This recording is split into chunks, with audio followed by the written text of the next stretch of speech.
Hello, dear students. Today we are learning about fluid statics. Note down.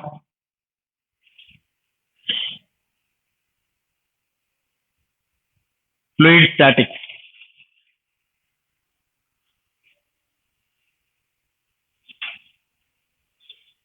Fluid statics is a study of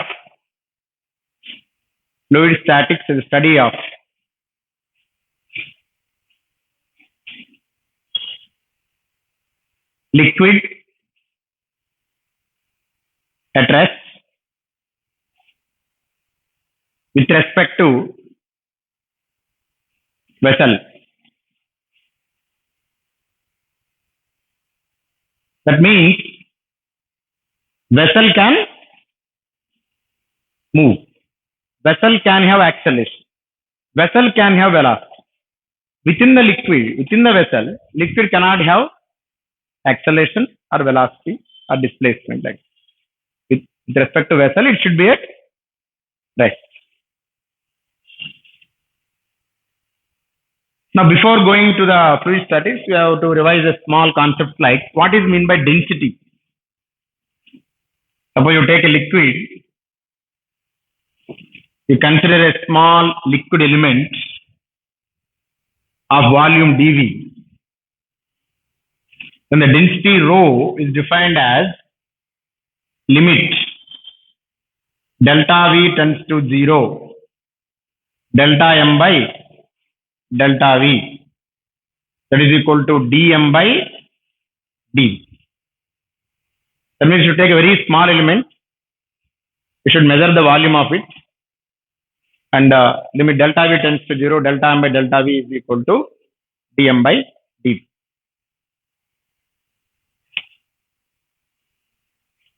Why you are defining like this? Now just I am not telling density is equal to mass by volume, because there is no guarantee the density will be same everywhere.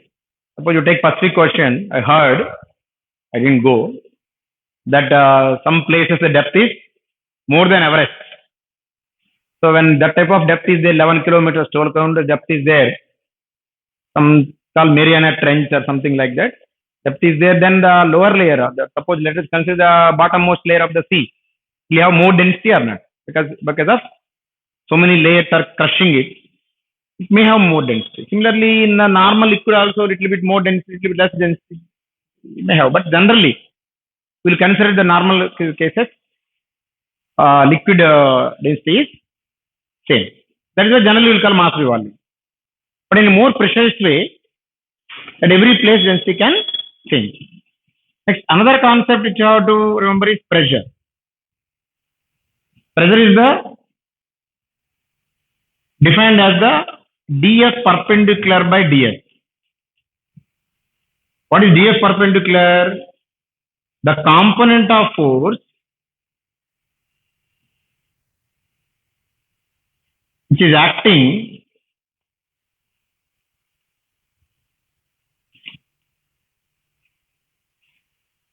perpendicular to the plane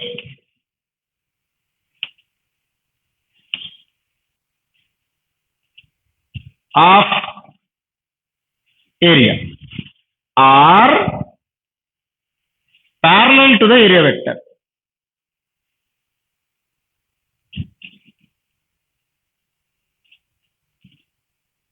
Area vector means suppose you take some small area, this is called area vector, ds cap, ds bar.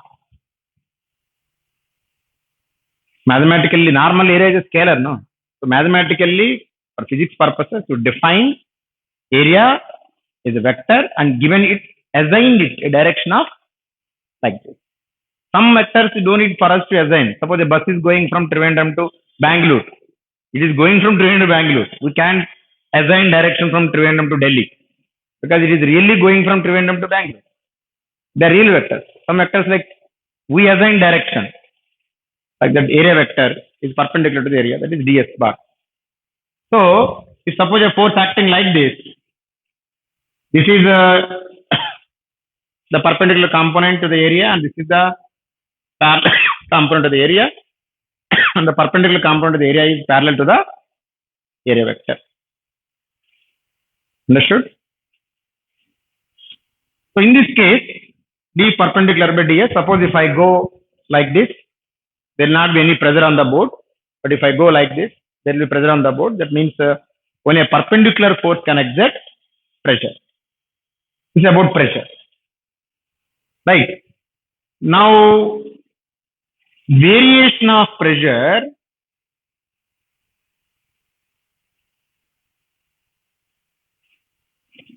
with height.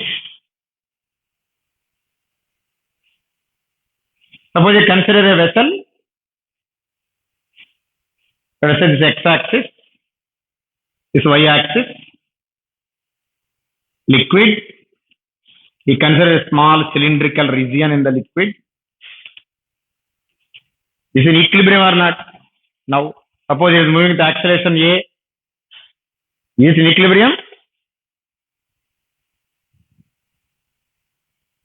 With respect to ground, it is not in equilibrium. But with respect to vessel, it is in equilibrium. So let us draw free body diagram with respect to ground. So here pressures will act, PDS, PDS, PDS, but they will cancel out. The pressure acts in all possible directions.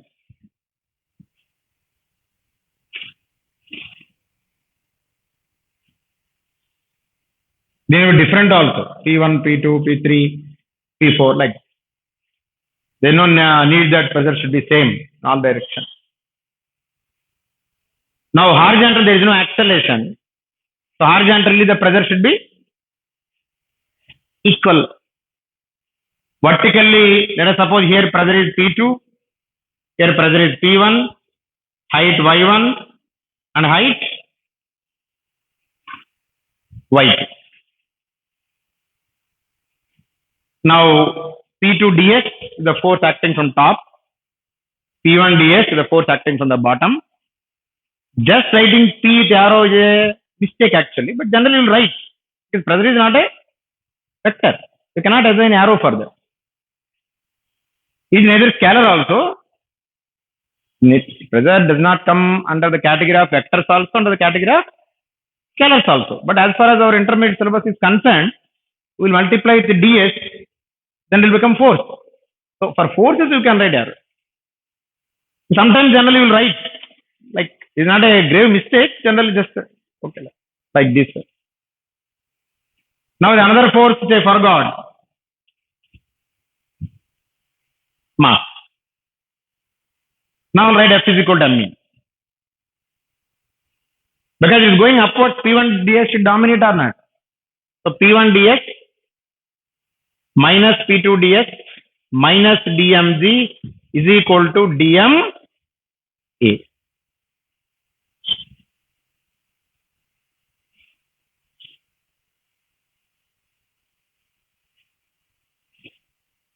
But, my dear friends, what is dm? ds into dy into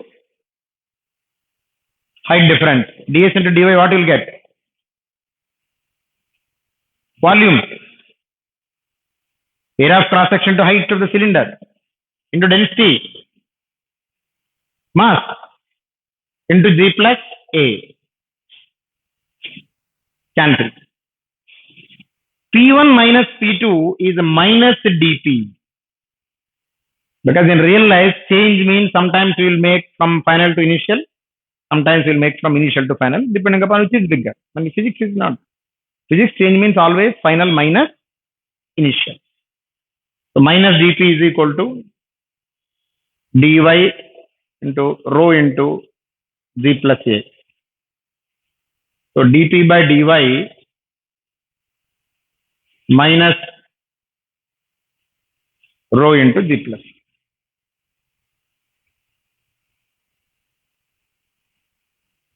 But I want to have a general term for this. Because if acceleration upwards, you got g plus a. If acceleration downwards, you will get g minus a. If acceleration is 0, you will get only g. So general term what I will write? dP by dy minus rho of g bar minus a bar mod a y bar, vertical direction acceleration. In this case, a upward, z downward, while substitution z minus of minus a, you will get z plus a. If it is moving down, z downward, a downward, just directly will write z minus. This is a y. Only y component acceleration should take in vertical direction. Understood? This is the variation of pressure with height. What do you see? The height pressure will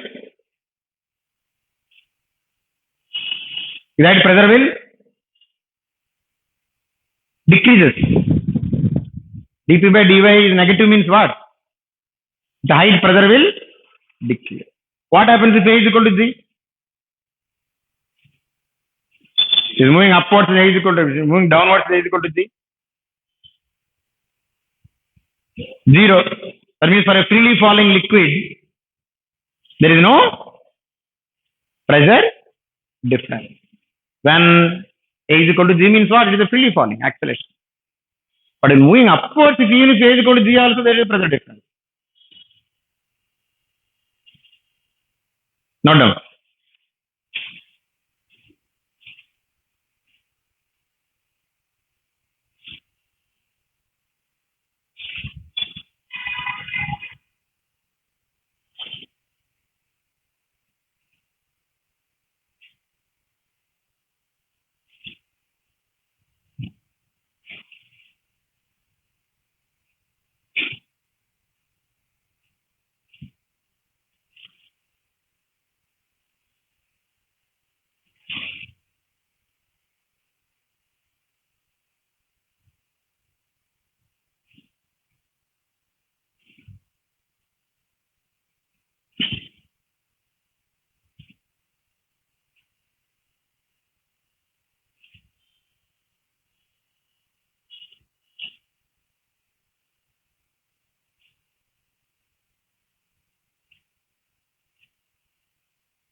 I hope you all of you copied.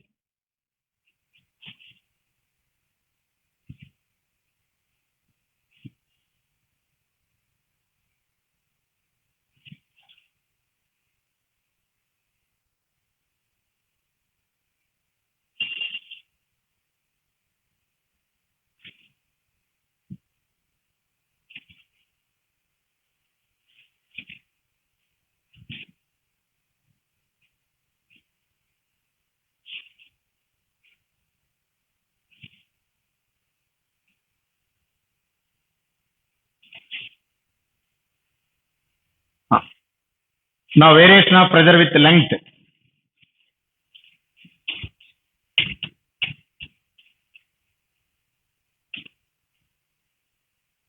I am deliberately not cleaning that so that you can compare the next case and this case. Variation of pressure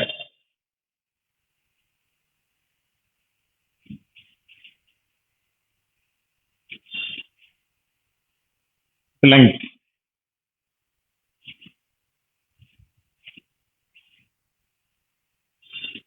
Let's take this as x-axis, y-axis.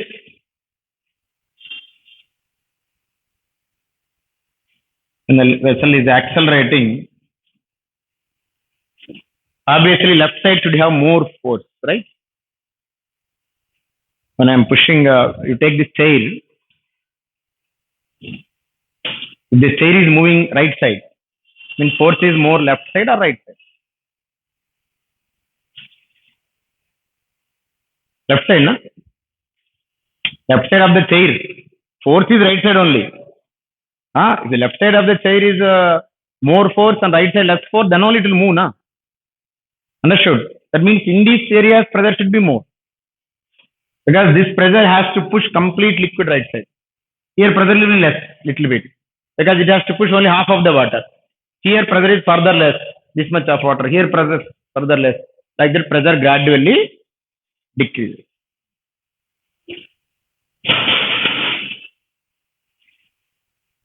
So you will take one cylinder, same cylindrical element, x1, x2, P1 ds, P2 ds, then P1 ds minus P2 ds is equal to dm into A.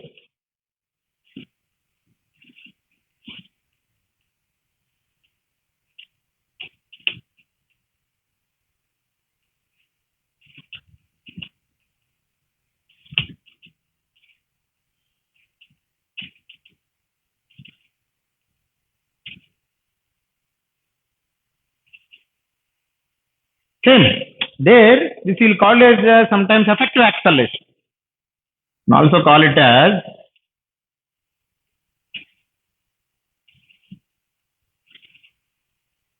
effective G or effective acceleration. Here only A came. Both are similar.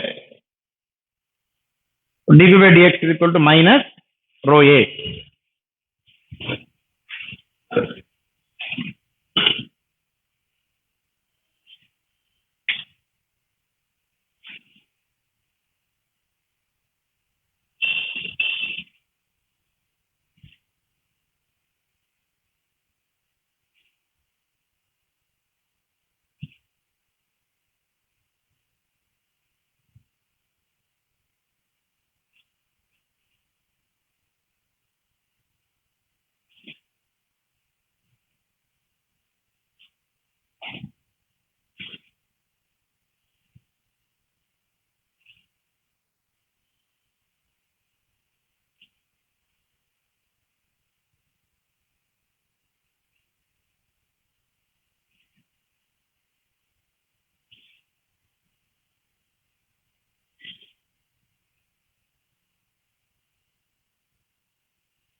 Now, what are the conclusions? Finally, you have to remember.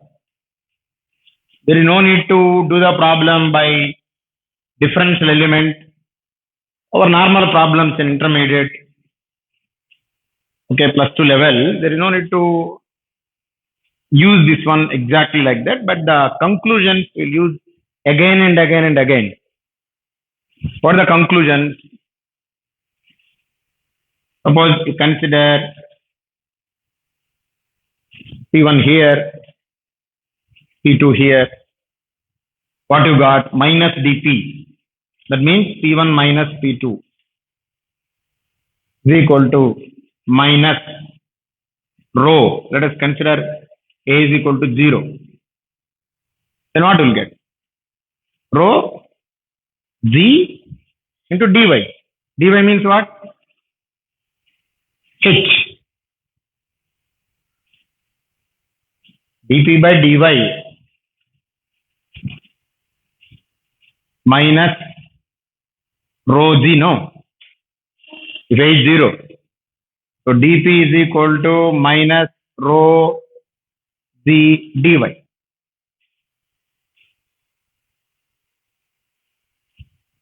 Because rho is constant, even if you integrate also will get dP means minus if you bring this side P1 minus P2. Oh, again minus will not come. Okay, rho G minus dP is equal to rho G dy. If you integrate both sides, dP is equal to rho G. Y2 minus Y1. Y2 minus Y1 is nothing but H. So P1 is equal to P2 plus rho G.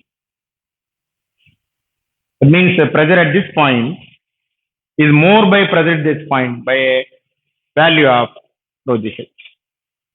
And for accelerating liquid, what will come? P2, P1, P1 is equal to P2 plus rho into G plus A and H will come. The same liquid is moving downwards with the acceleration. P2, P1, P1 is equal to P2 plus rho into G minus A into H will come. These things you have to remember. Rather than in that mathematical format.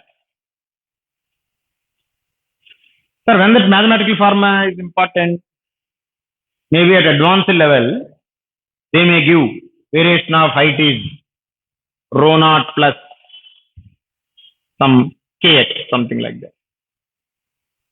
Then you require that one.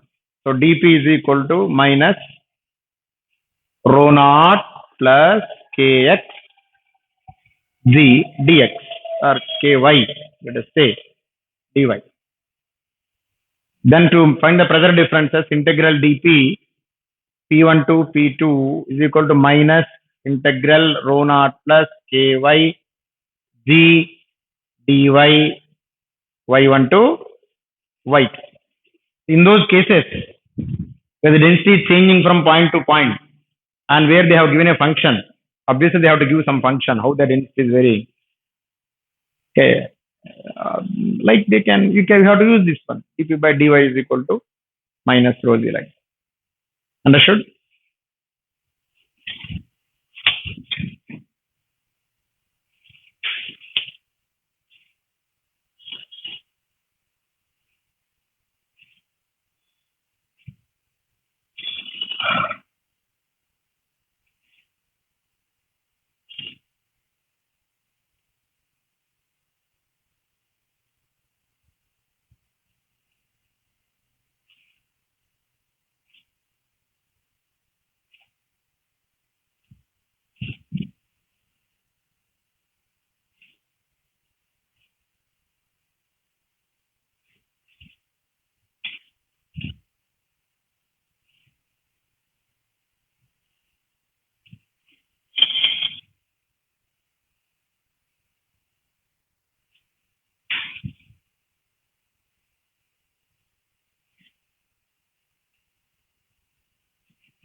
Okay. Now, let us see the main conclusion you have to remember.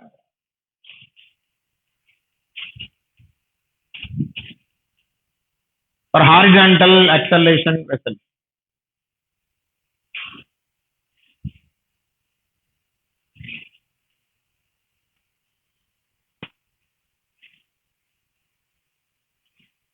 Like you take here P1, P2, x-axis. What is our, what you got? dP by dx is equal to minus rho a. So minus dP is equal to rho a dx. If rho is uniform, directly you can write P1 minus P2 is equal to rho a into L. What is L? Distance between those 2 points. Integral dx means you will get x2 minus x1. x2 minus x1 is nothing but L. So P1 is equal to P2 plus rho AL. So mathematically we are getting, but instinctively, our instincts also should work sometimes. So why P1 is more than P2? Because it is moving right side, left side pressure should be more. Then only this can push the remaining water. That is why left side pressure is more. Why the pressure at the lower point is more than the upper point by instinct? Because weight. Without doing anything, this type of thing, just from here to here, this is P naught. This is P, suppose. What is the weight of this?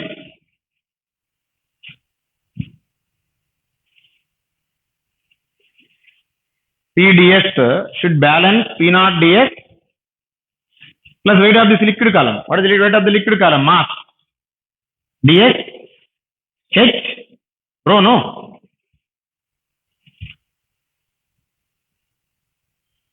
Volume into density into G. So dx cancel. So what you will get? Zero Z. Suppose it is moving with upward acceleration. This pressure has to balance weight as well as it has to produce an acceleration. So what you will get?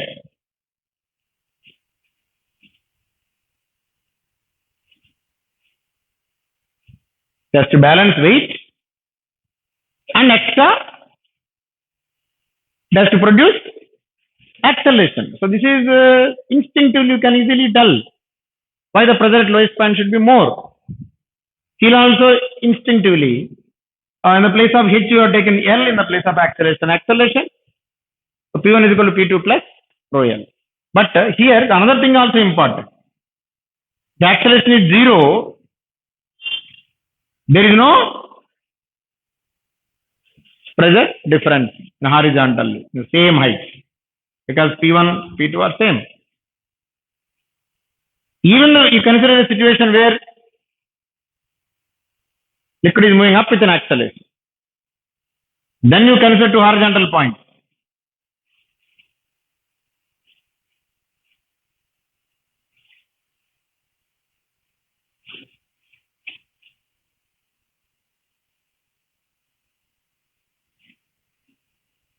No, diagram wrong.